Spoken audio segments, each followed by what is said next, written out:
So I wish I could tell you about all the weapons, but we're gonna have to wait a little bit. But the ones I'm allowed to talk about. So we have guns, and we have low projectile and big projectile guns. We also have bladed weapons, and we have blunt weapons. Each one will react, the creatures will react differently to that. So for instance, if I shoot with a high caliber weapon, I can blow his arm off, or I can explode his head. Something like a shotgun is going to rip the Zed apart, probably blow his shoulders off, blow him in half, maybe revealing his intestines or something like that. If I use a blunt weapon, it's going to feel like you've smashed in his skull. If I use a katana, I can cut him in half vertically. I can cut his head off. If you're sliced in half one way, you can come back around with another slash and cut them the other way.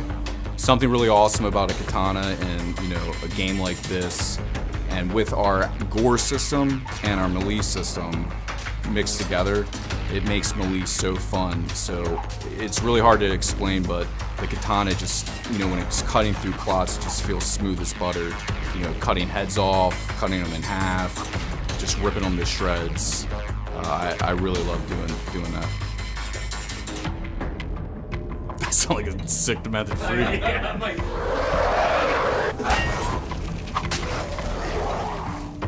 So one of the advanced features that we've added that it's not necessary to do, but is really cool to get you out of a tight situation. For instance, with the katana, you can actually unsheath your katana, pull it out, and cut the guy's head off as you're equipping the weapon. So say you're using your pistol, you run out of ammo, creature's running up on you, grab it, whoosh, just cut his head off. It's great. Good, clean fun.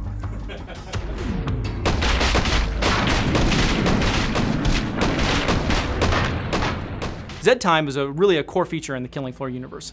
It's a feature that's very dramatic and exciting, and people really loved it in the first game. Well, it's coming back for Killing Floor 2, and it's better than ever. First off, we've enhanced the visuals of Zed time. So anytime you go into Zed time, we desaturate the world of everything except for red. Well, what's red in Killing Floor 2? Blood, gore, the meat system. So all your red and brains and gore and all those pieces. Yeah, that's what you want in Zed time is the gore. So let's enhance that element of it. We can't resist.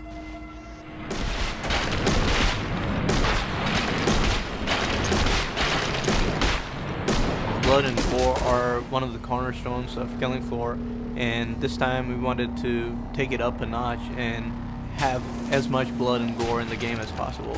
So the blood never disappears. It always stays in the world. It never goes away. So when you start out a battle, there might not be any blood at all in the environment, but by the end of that wave, we've wiped everything out, the blood is there. You're battling hordes of creatures in a certain room, and you go away to the trader, and you come back, and all that blood and gore is still there. So everything you do to a Zed and damage it, where the blood sprays, it stays there permanently.